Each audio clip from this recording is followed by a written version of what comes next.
하나님 말씀 요한복음 6장 60절로 71절 말씀입니다. 신약성경 154쪽에 있습니다. 한 절씩 교독하겠습니다. 제자 중 여럿이 듣고 말하되 이 말씀은 어렵도다 누가 들을 수 있느냐 한데 예수께서 스스로 제자들이 이 말씀에 대하여 수군거리는 줄 아시고 이르시되 이 말이 너희에게 걸림이 되느냐 그러면 너희는 인자가 이전에 있던 곳으로 올라가는 것을 본다면 어떻게 하겠느냐 살리는 것은 영이니 육은 무익하니라 내가 너희에게 이런 말은 영이요 생명이라 그러나 너희 중에 믿지 아니하는 자들이 있느니라 하시니 이는 예수께서 믿지 아니하는 자들이 누구며 자기를 팔 자가 누구인지 처음부터 아심이로라. 또 이르시되 그러므로 전에 너희에게 말하기를 내 아버지께서 오게 하여 주지 아니하시면 누구든지 내게 올 수 없다 하였노라 하시니라. 그때부터 그의 제자 중에서 많은 사람이 떠나가고 다시 그와 함께 다니지 아니하더라. 예수께서 열두 제자에게 이르시되 너희도 가려느냐? 시몬 베드로가 대답하되 주여 영생의 말씀이 주께 있사오니 우리가 누구에게로 가오리까? 우리가 주는 하나님의 거룩하신 자이신 줄 믿고 알았사옵나이다. 예수께서 대답하시되 내가 너희 열두를 택하지 아니하였느냐? 그러나 너희 중에 한 사람은 마귀니라 하시니 이 말씀은 가룟 시몬의 아들 유다를 가리키심이라. 그는 열둘 중에 하나로 예수를 팔 자라라. 아멘. 하나님 말씀 제목 다 같이 읽겠습니다. 이 말이 너희에게 걸림돌이 된다. 교회가 어떤 것입니까? 교회는 하나님의 진리의 말씀을 선포하는 것이고 가르쳐 주는 것이고 깨닫게 하는 것입니다. 병원에 가면 환자들이 와서 병을 진단받습니다. 그리고 병의 원인이 무엇인지 가르쳐 주고 이런 습관을 고쳐야 됩니다. 그 다음에 약을 처방해 줍니다. 그리고 아무리 술을 끊으십시오, 담배를 끊어야 됩니다 했는데 안 듣고 오면은 난 더 이상 책임지지 않으랍니다. 당신이 죽든지 살든지 나 더 이상 책임지지 않을 테니까 의사가 강하게 이야기하죠. 나에게 오지 마십시오. 그러면 환자가 살려달라고 제발 내 목숨 구해달라고 하는 것이 병원입니다. 교회는 병원과 약간 비슷한 면이 있습니다. 왜냐하면 교회는 영적인 생명을 주는 것이기 때문에 그러합니다. 그리고 교회는 진리의 말씀을 통해서 우리의 삶의 목적과 방향이 잘못되었는지 잘 되었는지를 확인해 주는 것이기 때문에 더 그러한 것입니다. 그래서 교회 안에서 항상 좋은 일만 있을 수가 없습니다. 말씀이 선포될 때마다 사람을 웃게 만들고 그 다음에 평화롭게 만들고 그렇게 할 수가 없습니다. 때로는 말씀이 은혜의 말씀이 되어져서 눈물을 흘리게 할 수도 있고 또 감사의 고백이 나올 수도 있지만 때로는 내 심장을 타는 것처럼 아픔이 되는 말씀이 선포될 수 있습니다. 그런데 성령의 역사하고 예수를 주로 믿는 사람들은 이 아픈 말씀일지라도 은혜로 받아내기 시작합니다. 왜냐하면 그것이 진리이기 때문에 그것이 나를 살리는 말씀이기 때문에 성령이 역사하는 사람들은 따라가게 되어집니다. 하지만 반대로 성령이 아직 역사하지 않는 사람들은 입술로는 예수님을 믿는다고 하지만 성령의 역사하지 않는 분들은 이런 거치는 말씀을 들었을 때 마음이 괴로움이 느껴지고 이 교회만 교회냐? 나 떠나가겠습니다 하고 떠나가버리는 그런 사건들이 발생하게 되어집니다. 저는 교회라는 말이 은빛교회라는 이야기를 하고 있는 것은 아닙니다. 교회라는 것은 지구상에 있는 모든 교회를 이야기하고 있는 것입니다. 그래서 하나님의 말씀이 선포되어졌을 때 거치는 돌이 되어져서 아예 신앙을 포기하는 그런 사람들이 생긴다는 것입니다. 오늘 본문 말씀도 그 이야기를 하고 있습니다. 예수님이 오병이어 기적을 행했을 때는 너무 좋아서 많은 사람들이 쫓아다녔는데 오늘 본문 결론에서 예수가 누구인지 왜 오병이어 기적을 베풀어 줬는지 영적인 비밀을 이야기해 주니까 나중에 다 떠나가는.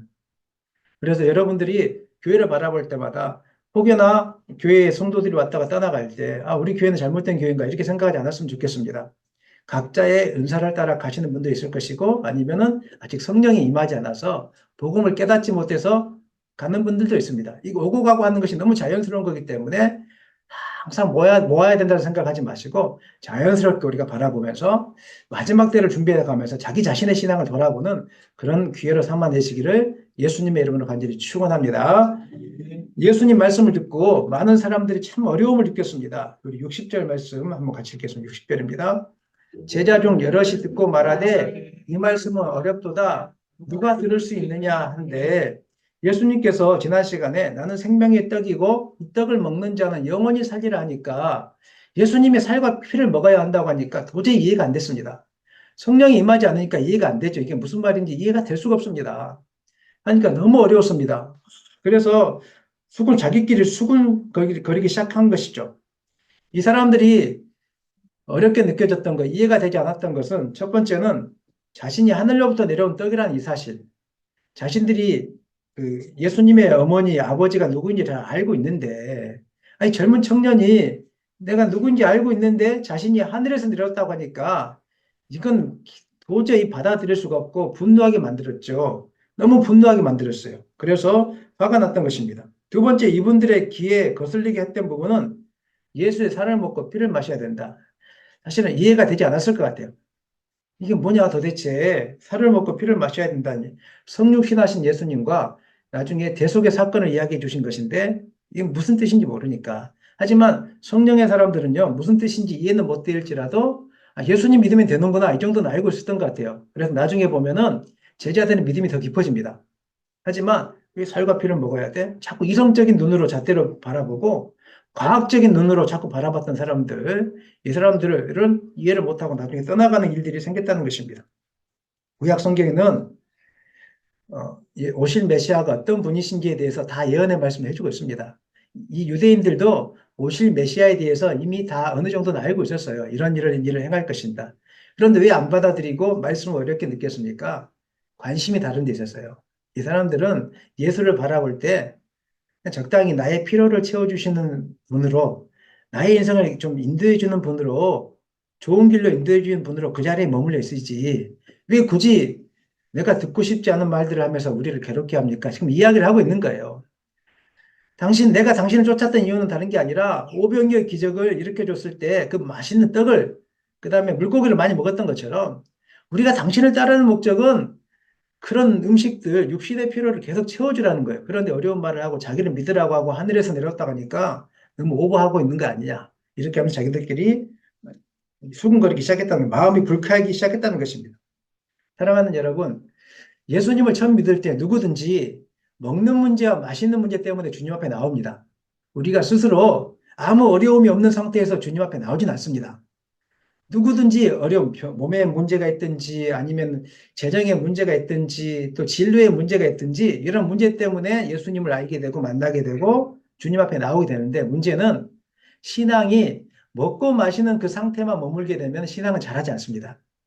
실제적으로 영적인 말씀이 선포되어질 때 괴로움을 느끼면서 떠나가게 되어집니다. 자기가 믿었던 예수님은 나의 필요를 채워주시는 분이신데, 예를 들면 우리 자녀 대학에 보내주게 하시는 예수님, 아니면 내 암덩어리를 치료해 주신 예수님인데, 이 육적인 것들을 자꾸 이야기해주고 평안을 주고 내 마음을 만족시켜줘야 되는데, 하늘나라에 대한 이야기, 영적인 이야기 하니까 이게 도대체 안 되겠다 싶어가지고, 또 어떤 분들은요, 기도를 세게 하잖아요. 그럼 도망가는 분들이 있어요. 도망가고, 왜 이 교회는 이렇게 기도를 세게 하느냐. 또 어떤 분들은 찬양을 많이 하면 이 교회가 찬양을 많이 한다고 또 도망가는 분이 있어요. 왜 그럴까요? 육적인 필요를 채우고 싶은 거예요, 자기가. 그런데 영적인 것들이 있으니까 불편한 거예요. 그냥 너무 불편해요, 그 자리가. 저는 여러분들이 예수를 믿을 때 육적인 필요를 채우는 그 단계가 아니라 영적인 필요를 채우는 그 단계까지 나아갔으면 좋겠습니다. 그리고 예수님을 믿을 때 하나님과 깊은 사귐의 단계까지 나아갈 수 있기를 예수님의 이름으로 간절히 축원합니다. 61절 읽겠습니다. 예수께서 스스로 제자들이 이 말씀에 대하여 수군거리는 줄 아시고 이르시되 이 말이 너에게 걸림이 되느냐. 예수께서는 이미 다 알고 계셨습니다. 전능하신 하나님이기 때문에 다 알고 계세요. 주님은 오늘 여러분 이 자리에 왜 와 있는지 다 알고 있습니다. 저는 여러분들이 이 자리에 모두가 하나님을 찾고 구하기 위해서 나온 거라고 믿고 싶습니다. 믿어도 되겠습니까? 하지만 그렇지 않는 분이 있다면 주님은 알고 계세요. 오늘 또 커피를 마시고 왔거나 그럴 일 없지만 떡을 구하러 왔거나 아니면 괜히 끌려서 왔거나 막 이런 일들이 있어요. 혹시 끌려오신 분일지라도 예수님 만나서 변화되는 은혜가 있기를 간절히 축원합니다. 예수님이 말씀하세요. 이 말씀이 걸림돌이 되느냐? 참 생각해 보십시오. 세상에서 예수님보다 이 하늘과 땅의 비밀을 알 수 있는, 많이 잘 알고 설명해 주는 사람이 이 땅에 어디 있겠습니까? 아무리 철학을 공부하고 뭐 경영학을 공부하고 이 땅에 수많은 이론을 공부한 박사학위 가진 목사님일지라도 어떻게 예수님보다 하늘과 땅의 모든 비밀을 더 잘 설명할 수 있겠습니까? 우리는 설명하지 못합니다. 그런데 하늘에 계신 그 하나님이신 예수님이 이 땅에 오셔서 하늘로 올라갈 수 있는 우리가 하나님의 자녀가 될 수 있는 놀라운 비밀들을 지금 이야기하고 있잖아요. 이야기하고 있는데 사람들은 못 알아먹는 거예요. 이걸 사람들 마음에 불편함이 생기는 거예요. 저는 이 말씀을 통해서 제가 예수님은 아닙니다만은 이로를 느꼈습니다. 아, 제가 설교할 때 항상 좋은 일만 있는 게 아니구나. 제가 설교할 때도 사람들은 마음속에 괴로움을 느끼고 목사님 다시 안 보겠습니다 하는 분이 있는 게 정상이구나. 아니 천하의 그 설교를 잘하시고 하늘과 땅의 영적인 비밀을 알고 있는 예수님이 말씀을 전했을 때도 수군거리고 이렇게 불편함이 있는데 그러면 내가 진짜로 말씀을 전하면 불편해지는 사람도 있는 게 정상이구나. 그래서 제가 이 말씀을 통해서 사람 눈치 보지 말고 하나님의 말씀을 제대로 전하라. 이런 것을 저기에 한번 적용해 보게 되었습니다. 여기에 말씀의 비밀이 있죠. 생명의 말씀은 모든 사람들의 기분을 좋게 하지 않는다는 것입니다. 대부분 사람들이 은혜 받았다고 이야기하면은 감정적으로 충만해지거나 아니면 마음의 평안함을 느끼거나 위로를 느끼거나 이렇게 생각하는데 실제로 진리의 말씀이 떨어지면 물론 그런 것도 있지만 진리의 말씀을 떨어지면 사람 마음을 굉장히 괴롭게 한다는 겁니다. 알곡과 가라지가 걸려지기 시작하고 영적인 사람과 그렇지 않는 사람들이 갈라지기 시작하고 진짜 영적인 말씀, 진리의 말씀을 떨어지면 둘 중에 하나가 일어나야 됩니다. 회개하고 통곡하는 역사가 일어나든지 아니면 떠나는 역사가 있든지 이게 진리의 말씀이 선포되는 곳에 나타나는 특징입니다. 저는 한국교회가 정말 진리의 말씀을 선포하는 교회들이 일어나기를 소망합니다.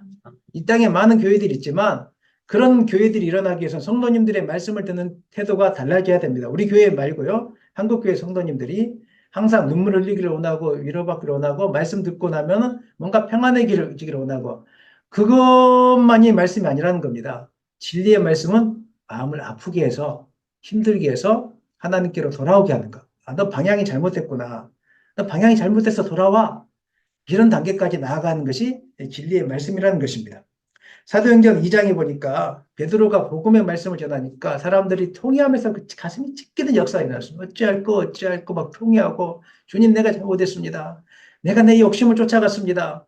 나는 내가 내 생각이 옳은 줄 알았습니다. 내가 대학 교육을 받았고 나는 지금까지 무슨 결정을 할 때마다 합리적이었고 실수한 적이 없었기 때문에 내가 한 결정이 옳은 줄 알았는데 알고 보니까 내가 인생을 잘못 살았습니다. 내가 너무 똑똑한 척하고 살았습니다. 내가 숙이지 못했습니다. 이걸 깨닫고 통회하는 역사가 있는 거예요.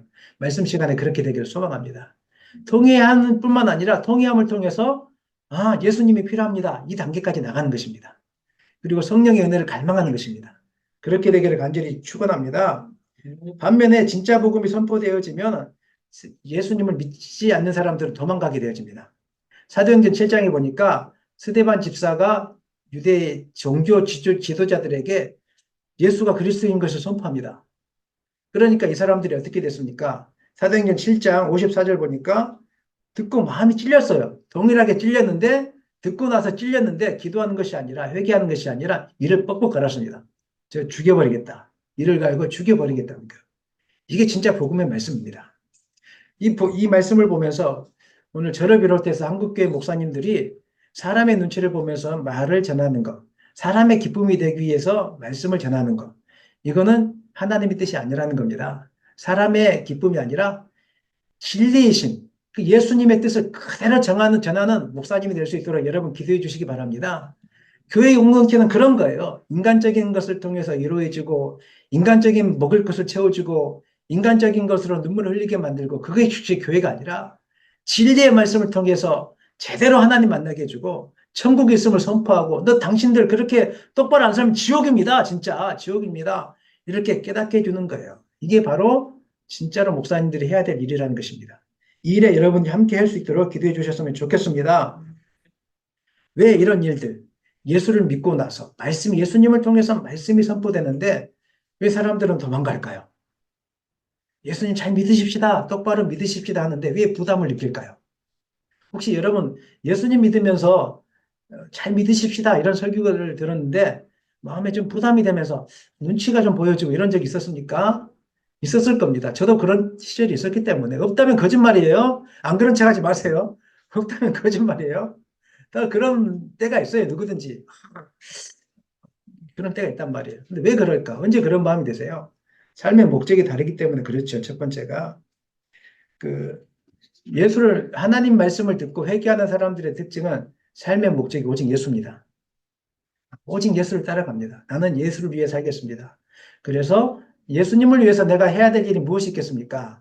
이렇게 자꾸 궁금증을 갖습니다. 오늘 말씀을 통해서 예수님이 나에게 무슨 말을 해주실까요?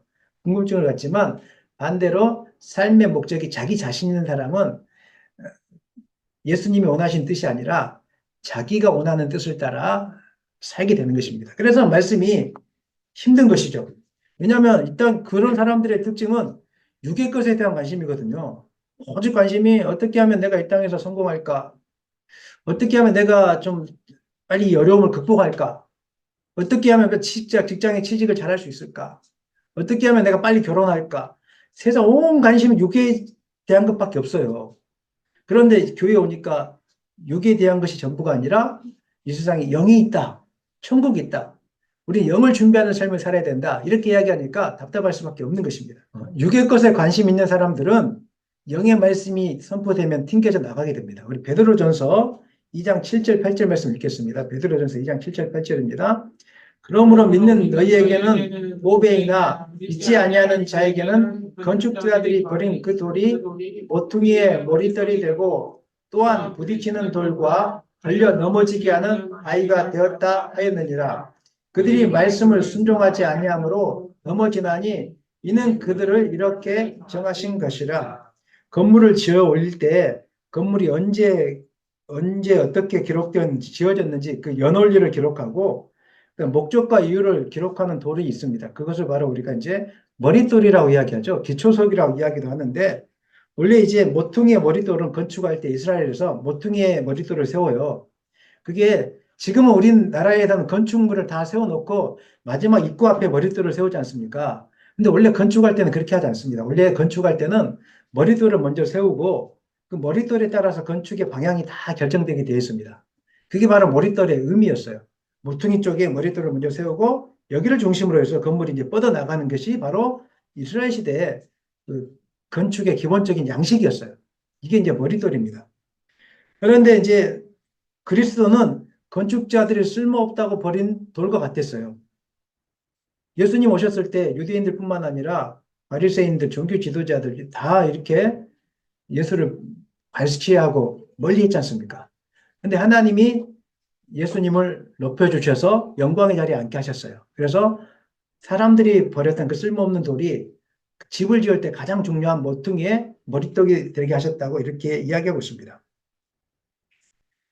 예수님 안에 거하면 우리가 예수님을 진짜로 믿으면 예수님 믿는 신앙이 우리 인생을 든든하게 세워나가는 모퉁이의 머릿돌이 되는 역사가 일어납니다. 예수님을 믿는 신앙이 분명하면은 절대 흔들리지 않습니다. 이 세상을 살면서 무엇이 부족하다고 해서 마음이 흔들리거나 무엇이 많다고 해서 교만하거나 그렇지 않습니다. 예수가 그리스도이신 것, 예수 안에 생명이 있음을 여러분 믿으십니까? 이걸 분명히 믿는 사람은 흔들리지 않고 견고하게 그 집을 지어 나갑니다. 비 오고 바람 불어도 넘어지지 않는 역사가 그 가운데 있게 되는 것입니다. 그러나 믿지 않는 자들은 부딪히는 돌과 걸려 넘어지게 하는 걸림돌이 되는 것입니다. 예수 믿는 그 목적이 이 땅에서 평안을 얻는 것, 인생의 배부름에만 목적이 있는 분들은 듣고 싶은 설교가 따로 있습니다. 이런 분들이 듣고 싶은 설교는 이런 겁니다. 축복과 위로의 설교만 듣고 싶어 하는데 이런 분들은 세상이 지금 너무 힘듭니다, 목사님. 그러니까 우리한테 강요하지 마시고 말씀대로 살려고 하지 마시고 적당히 타협하며 살려고 좀 이야기해 주세요. 한 목사님도 직장인이 돼서 한번 살아보세요. 이 사라지는가. 이 세상이 얼마나 어려운데 좀 적당히 살려고 좀 해주세요. 그리고 예배 드리는 것도 적당히 좀 예배 시간 늦어도 여러분 괜찮습니다. 할렐루야 이렇게 해주시고 여러분 헌금하지 않아도 괜찮습니다. 뭐 11조 하지 않아도 괜찮습니다. 돈이 없잖아요. 할렐루야 좀 이렇게 좀 해주시고 그러니까 우리를 위로해 드리라는 주라는 거예요. 그리고 나의 게으르고 욕심 많은 모습을 감추어 달라는 거예요. 적당히 해주는 거예요. 그리고 이제 목사님 눈물을 흘리게 하는 설교 좀 해주세요. 내가 좀 눈물을 흘리고 싶어요. 목사님 그냥 이렇게 바로 살아라 이런 말이 아니라 눈물을 듣고 나면 눈물이 줄 흘러나는 이런 설교도 좀 해주시고 이렇게 했으면 좋겠습니다. 이런 분들은요, 복음의 말씀이 선포되면 이제 부담을 갖기 시작합니다. 복음의 말씀이 어떤 말씀입니까? 자기를 부인하고 자기 십자가를 지라는 말씀이에요.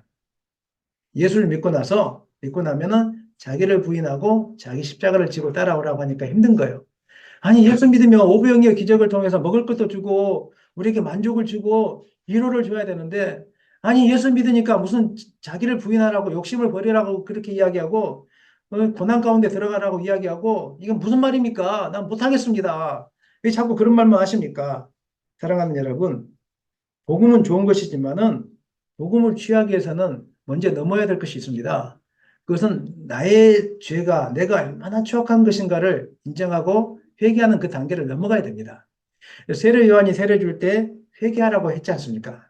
예수님이 복음을 전할 때 회개하라고 했습니다. 지금도 마찬가지입니다. 진짜 복음은 회개의 말씀을 전하는 것입니다. 우리 가운데 진짜 말씀이 들어오면은 내 연약한 부분들이 드러나는 거예요. 내 마음대로 살았던 부분들이 드러나고 그 문제 앞에서 내가 연약합니다, 부족합니다, 이것을 깨닫기 시작했을 때 그 다음에 예수님을 인정하게 되고 하나님 은혜를 구하게 되고 주님께로 나오는 그런 역사가 우리 가운데 주어지게 되는 것입니다. 사랑하는 여러분, 저는 여러분이 예수님을 믿을 때 이기적인 욕망을 가져도 괜찮고 적당히 술 마셔도 괜찮고 예배를 적당히 드려도 괜찮고 놀러 가고 싶을 때는 언제니 놀러 가도 괜찮고 놀러 가서 인터넷으로 예배 드려도 괜찮고 말씀을 바쁘니까 읽지 않아도 괜찮고 바쁘니까 기도하지 않아도 괜찮고 이런 말씀을 증거해 주는 곳이라면 떠나시길 원합니다. 이런 교회들은 여러분의 영혼을 절대 만족시킬 수 없습니다. 진짜 여러분이 머물러 있어야 되는 교회는 여러분 예수님 믿으려면 정확하게 믿으셔야 됩니다. 예수님 믿으려면은 기도하는 시간 정직하게 지키셔야 됩니다.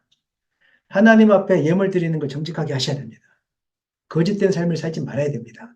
이것들이 지금은 힘들고 어렵지만 결국은 여러분을 구원으로 인도해 주시고 인도하는 길이고 예수를 만나게 하는 길입니다. 이런 설교를 하는 교회에 여러분 가시기를 바랍니다. 이게 진짜입니다. 프로그램이 넘치나는 교회가 좋을 것 같지만 프로그램만 가득하고 인간적인 만족만 가득한데 그 안에 이 진리의 말씀을 선포해 주지 않는 교회라면 당장 떠나셔야 됩니다. 무언가를 많이 하는 것 같은데 그 안에 진리의 말씀이 선포되지 않는 교회라면 인간의 인위적인 욕심만을 채워주는 교회라면은 그건 떠나셔야 된다는 거예요. 하지만 별 볼 일도 없는 것 같고 프로그램도 별로 없고 성경 공부도 없는 것 같고 물론 성경 공부 중요하지만 뭐가 없는 것 같은데 목사님 설교 시간에 여러분 천국을 바라봐야 됩니다. 여러분 자기를 부인해야 됩니다. 여러분 자기 십자가를 지고 따라가야 됩니다. 여러분 정신 차리고 깨어있어서 주님을 따라가십시다. 옆에 있는 교회 바라보지 마시고 무기력한 교회 바라보지 마시고 우리는 오직 주님 앞에 거룩한 순결한 백성으로 살아가십시다. 힘들지만 열심히 사십시다. 기도 안 하는 사람은 비정상적입니다. 죽도록 기도하는 사람이 정상적입니다. 말씀 읽지 않는 사람은 병든 사람입니다. 말씀 있는 사람이 정상적인 사람입니다. 여러분 이런 교회 갔으면 좋겠습니다. 그리고 우리 교회가 이런 교회가 되길 소망합니다. 이게 바로 진리의 말씀이라는 것입니다. 뭐 해도 좋고 안 해도 좋다. 이게 아니라는 것입니다. 첫 번째 예수님의 말씀이 걸림돌이 되었던 이유는 자기 만족을 위해서 안 했기 때문이라면 두 번째는 예수님이 말씀이 걸림돌이 되는 이유는 지난 시간에 이야기했지만 택함을 받지 않았기 때문일 가능성이 많습니다. 64절 말씀 읽겠습니다. 64절입니다. 그러나 너희 중에 믿지 않는 자들이 있느니라 하시니 이는 예수께서 믿지 않는 자들이 누구며 자기를 팔 자가 누구인지 처음부터 아시느니라. 너희 중에 믿지 않은 자들이 있느니라. 이거 빨간불 성경책에 보면 빨간 글씨가 되어 있거든요. 이 말은 예수님이 직접 한 말씀이고 그 다음에 이는부터는 검정글씨인데 이것은 세례 요한이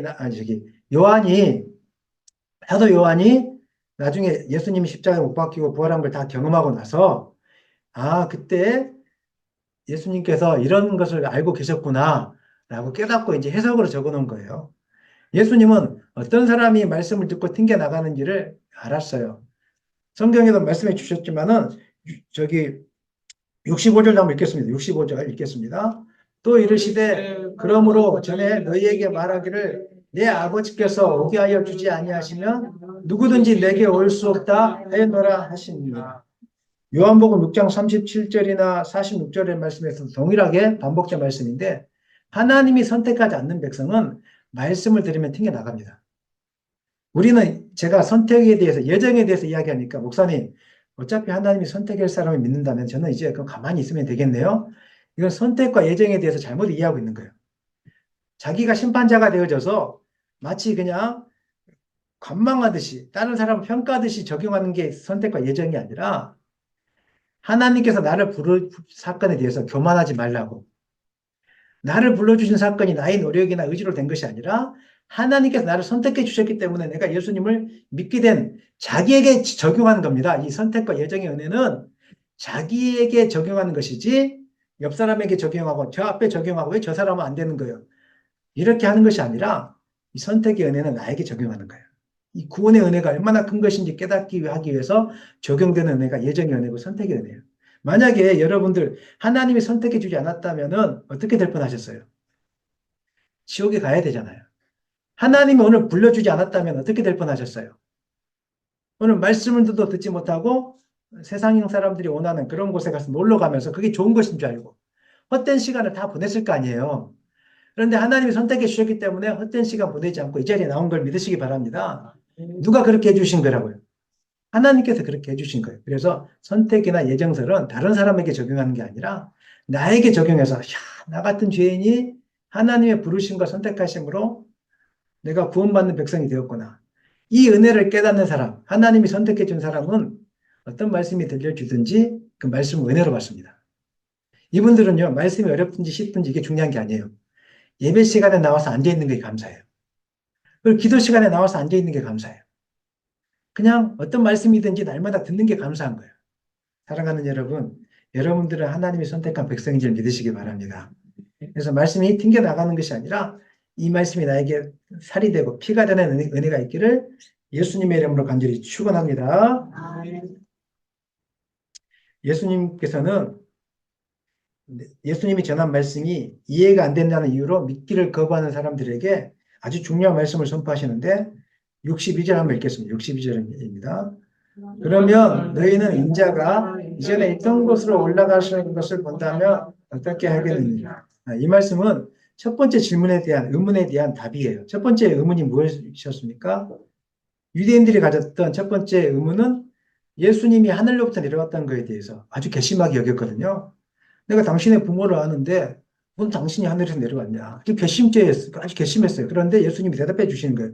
그러면 너희가 내가 하늘로부터 내려온 하나님의 아들이 아니라면 만약에 내가 나중에 부활해서 하늘로 올라간다면 어떻게 하겠느냐. 이 이야기를 하고 있는 거예요. 예수님 실제로 부활해서 하늘에 올라가신 하나님이신 것을 믿으시기 바랍니다.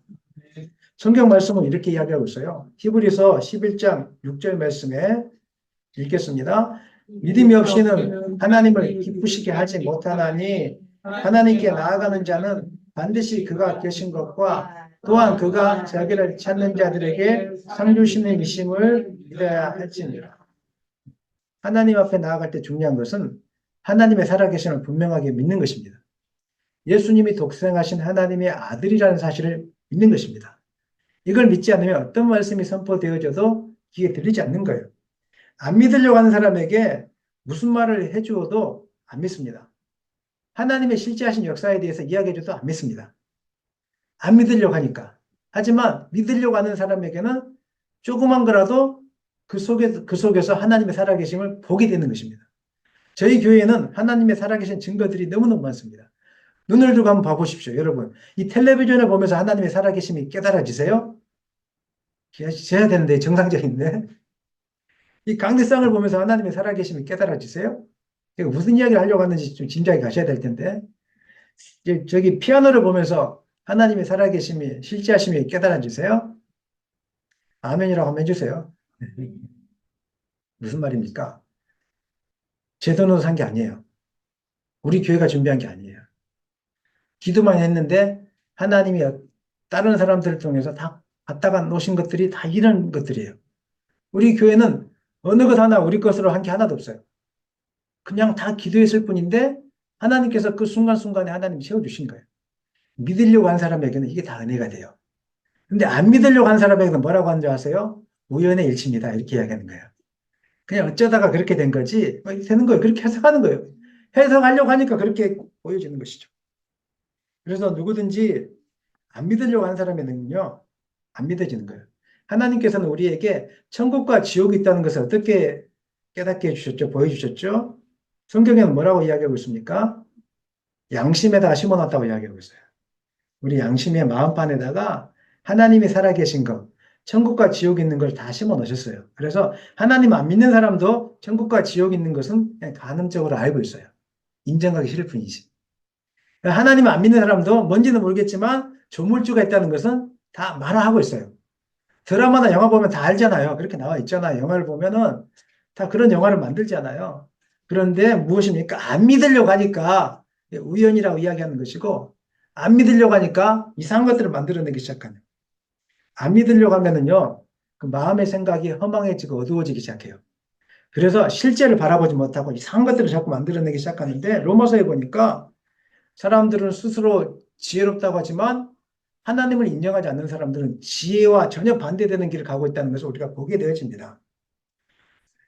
스스로 지혜롭다고 하지만 썩어지지 않는 하나님의 영광을 썩어질 새와 짐승과 기어다니는 동물 모양을 다 바꿔놨어요. 그 고대 중세시대에 그 유물을 한번 봐보세요. 조그마한 인형 같은 걸 만들어 놓고 섬기고 있잖아요. 그 우리나라들 보면 다른 종교들 보면은 막 우상을 섬겨놓고 그게 무슨 힘이 있습니까? 본인들이 새긴 거잖아요. 거기다가 본인들이 금색칠 해놨잖아요. 무슨 힘이 있다고 하나님을 인정하지 않으니까 그렇게 하고 있단 말이에요. 또 하나님을 인정하지 않으니까 비나이다, 비나이다, 정할수 써놓고 그렇게 하고 있단 말이에요. 인정하면 쉽잖아요. 다 보이잖아요. 인정하면 천국도 보이고 지옥도 보이고 인정하면 하나님이 만드신 것도 보이고 하나님이 우리의 인생의 길을 이끄시는 것도 보이지 않습니까? 인정하면 쉬운데 인정하지 않으니까 그렇게 인생을 뺑뺑 돌면서 괴로움의 길을 가고 있어요. 오늘 괴로움의 길을 중단하기를 소망합니다. 어떻게 중단합니까? 따라하십시다. 인정하면 됩니다. 하나님을 인정하고 예수님을 인정하고 천국과 지옥을 인정하면 모든 길들이 순탄하게 열리기 시작해요. 인생 사는 게 복잡하지 않습니다. 너무 쉽습니다. 여러분의 삶이 복잡한 이유는 인정하지 않기 때문에 그런 거예요. 인정하면 편해져요. 인정하면 모든 길들이 열리기 시작하는 거예요. 오늘 하나님의 살아계심을 인정하기를 소망합니다. 예수님을 믿을 때만이 우리가 구원받을 수 있음을 인정하기를 소망합니다. 노아는요, 이렇게 나와 있습니다. 7절 읽겠습니다. 믿음으로 노아는 아직 보이지 않는 일에 경과심을 받아 경외함으로 방주를 준비하여 그 집을 구원하였으니 이로 말미암아 세상을 정죄하고 믿음을 따르는 의의 상속자가 되는 믿음으로 노아는 믿었어요. 그 당시에 하나님께서 이 땅에 심판이 있을 것이다. 물 심판이 있을 것이다. 그렇게 이야기했는데 사람들은 술 먹고 놀고 이런 걸 좋아하면서 그런 게 어디 있어. 이렇게 좋은 세상인데. 생각해 보세요, 여러분. 이 지구가 안전하다고 생각하세요? 근데 믿고 싶은 사람은 안전하다고 할 거예요. 여러분, 수백 킬로 밑에 있는 용암이 부글부글 끓고 있어요. 하나님이 움직이시면 땅이 갈라져서 오늘 세종시 여기에서 용암이 팍팍 튀어나올 수도 있어요. 우리 밑에는 용암이 흐르고 있다니까요. 근데 뭐가 안전해요? 스스로 안전하다고 믿고 싶은 거예요. 아, 이렇게 좋은 세상. 과학기술이 발전한 세상. 아니, 과학기술이 여러분 생명을 보장해 줍니까? 의료기술이 발달하면 여러분 생명을 보장해 줍니까? 지진이 나면은 보장해 주지 않는데, 큰 비가 와도 다 끝장이 나는데, 뭐가 안전해요? 안전하지 않죠? 사람들 믿고 싶은 거죠. 안전하다고. 자기를 믿으면 안전하다고 이야기하는 거예요. 그렇게 이야기했는데, 심판이 온다고 하니까 노아만이 믿었어요. 심판이 옵니다. 여러분 심판 믿으십시오. 죽고 나면 반드시 심판이 있습니다. 예수님 안 믿는 사람은 지옥입니다. 평생 동안 후회하며 살 겁니다. 영원토록 내가 왜 그때 예수님 안 믿었을까? 노아처럼 하나님의 말씀을 믿고 살아있을 때 준비한 사람은 후회하지 않을 것입니다. 정말 기쁨으로 주님 앞에 서는 날을 맞이하게 될 것입니다. 이 땅에서 가장 후회 없는 삶, 천국과 지옥이 있다는 걸 알고 예수님을 믿고 그날을 준비하는 삶입니다. 노아는 믿음으로 믿었어요. 저는 여러분들이 믿어졌으면 좋겠습니다. 이 세상이 전부가 아니라 영원한 세계가 있구나. 이것이 믿어지고 지금 이 세상에서는 준비하는 주님 만날 날을 준비하는 기회를 삼으시기를 간절히 축원합니다. 두 번째 걸림돌이 있었는데 63절 한번 읽겠습니다. 63절 시작. 살리는 것은 영이니 육은 무익하니라. 내가 너희에게 이런 말은 영이요 생명. 두 번째 걸림돌은 어떤 걸림돌이었습니까? 예수님 말에 예수님을 피와 살을 먹어야 영생을 얻을 수 있다. 이 영생을 얻을 수 있다는 이것이 또 걸림돌이었어요. 왜냐하면 이 사람들은 영생에 대해서는 관심이 없었어요. 그냥 육신의 것들, 육신이 채워지는 것만 관심이 있었기 때문에 무슨 영혼이 있다고 자꾸 이야기합니까? 그래서 영적인 이야기 자꾸 그런 거 하지 마세요. 지금 내가 가난해서 먹고 지금 살기도 바쁜데 그건 여유 있는 사람들이 하는 이야기지. 왜 그런 이야기를 합니까? 이 걸림돌이 되는 거예요. 영적인 이야기를 하니까. 먹을 걸 채워줘야지. 그런데 주님은 뭐라고 이야기합니까? 그래, 괜찮다. 이 세상에서 그 육체를 위해서 살아가는 게 당연하고 먹을 걸 위해서 살아가는 게 당연하다. 하지만 살리는 것은 영이니 육은 무익하다. 이 말은 육체를 위해서 살아가는 것 자체가 쓸모없다 이 이야기 아닙니다. 육체를 위해서 살아가는 거 중요해. 하지만 그것보다 더 중요한 게 있어. 그것은 영을 위해 사는 인생이야. 영혼의 구원을 받는 것이야. 이 이야기를 지금 예수님께서 우리에게 하고 있는 것입니다. 인간의 삶이 눈에 보이는 육체가 전부라면은 여러분 이 세상에서 돈을 추구하고 건강을 추구하고 육체가 즐거워하고 행복하는 일을 찾아가면 되는 거예요. 육이 전부라면. 하지만 인생은 육체가 전부가 아닙니다. 죽고 나면은 육과 영혼이 분리되어집니다. 그래서 이 땅에서 영혼을 위해서 준비하지 않는 사람들은 영원히 불행한 인생이 되는 거예요. 저는 지금도 기도하고 있거든요. 그 고향에 가서 부모님을 만나면 최근에 돌아가셨던 분들에 대해서 이야기를 많이 들어요. 근데 그분들이 어떤 분들이냐면 저랑 어릴 적에 같이 친하게 지냈던 분들, 이런 분들이 다들 예수 안 믿었던 분이에요. 살면서도 병에 걸려서 고통스럽게 살다가 젊은 나이에 생을 달리했다는 이야기 들으면 마음이 그렇게 아파요. 아, 저분이 세상에 살면서 그렇게 가난하게 살았는데 내가 아는데 저분 정말 힘들게 살았는데 아니 그 힘든 인생이 죽자마자 눈을 떴는데 지옥에서 펄펄 끓는 지옥에 들어가 있다면 내가 막 가서 알았다면 미리 알았다라면 복음을 좀 증거해주고 예수를 증거해줬을 걸 이런 생각이 드는 거예요. 사랑하는 여러분, 저는 여러분들이 지금 생명에 붙어 있을 때 천국을 준비하는 삶을 사십시오. 천국을 준비하는 삶을 사십시오. 이 땅에서 육을 위해서만 우리는 너무 많이 신경을 쓰고 있지 않는지 돌아보셔야 됩니다. 이 땅에서 잘 먹고 사는 거, 이 땅에서 배부르게 사는 거, 이것도 필요하지만 그것만을 위해 살다가 하나님이 부르시는 그 순간이 찾아오지 않고 그 시간을 놓쳐버리면 이제 앞으로 비전이 없는 거예요. 하나님께서 선택하는 거지만 그것은 개인에게 적용하는 구원이기 때문에 우리가 누가 구원받는지 알 수 없습니다. 우리가 할 수 있는 최선의 방법은 나에게도 하나님께서 선택한 줄 알고 나를 선택한 줄 알고 예수님을 믿고 최선을 다해서 주님을 따라가는 것입니다. 끝까지 주님을 붙든 여러분 되시기를 예수님의 이름으로 간절히 축원합니다. 말씀 마무리하겠습니다. 66절입니다. 66절. 그때부터 그의 제자 중에서 많은 사람이 떠나가고 다시 그와 함께 다니지 아니하라. 여기서 말하는 제자는 예수님을 진실하게 따랐던 12제자가 아닙니다. 그 당시에는 예수님의 말씀을 듣고 따라오는 많은 무리들을 다 제자라고 이야기했어요. 따라오는 무리들 중에 이 이야기를 듣고 예수 믿으면 구원받고 예수 믿어야지 천국 갈 수 있다. 영생을 얻을 수 있다. 이 말을 듣고 나서 대부분 많은 사람이 떠나가고 다시는 그와 함께하지 아니하였습니다. 진리의 말씀이 떨어질 때 이런 일이 있어요. 많은 사람들이 쫓아올 것 같지만 그렇지 않습니다. 오히려 진리가 아닌 말씀이 선포될 때 많은 사람들이 쫓아옵니다. 그래서 우리가 큰 교회 물론 중요하지만 부도하지 마십시오. 교회는 알곡과 가라지가 섞여져 있는 것입니다. 하지만 진리의 말씀이 선포되면 어떻게 한다고요? 많은 사람이 떠나갈 수밖에 없는 구조를 갖고 있습니다. 진리의 말씀이 선포되면.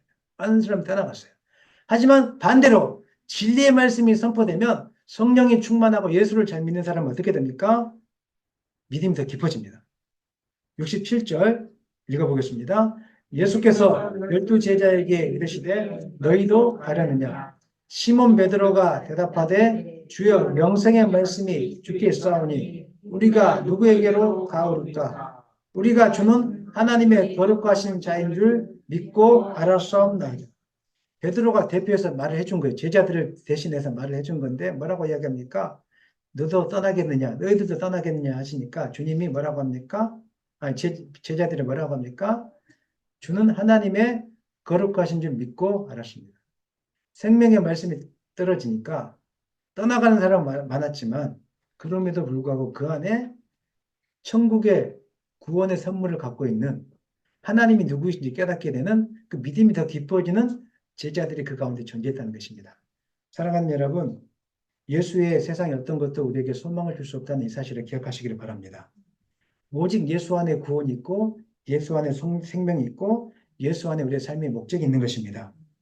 모든 성도님들이 하나님께서 예수 그리스도가 하나님께서 보내신 거룩한 자인 줄 알고 믿고 나아가는 은혜가 있기를 소망합니다. 그래서 삶의 목적이 분명해지고 환난과 핍박이 온다고 할지라도 더 믿음이 굳건해져서 견고하며 흔들리지 아니하며 주일에 힘쓰는 삶을 사는 여러분 되시길 바랍니다. 그런 은혜가 있기를 예수님의 이름으로 간절히 축원합니다.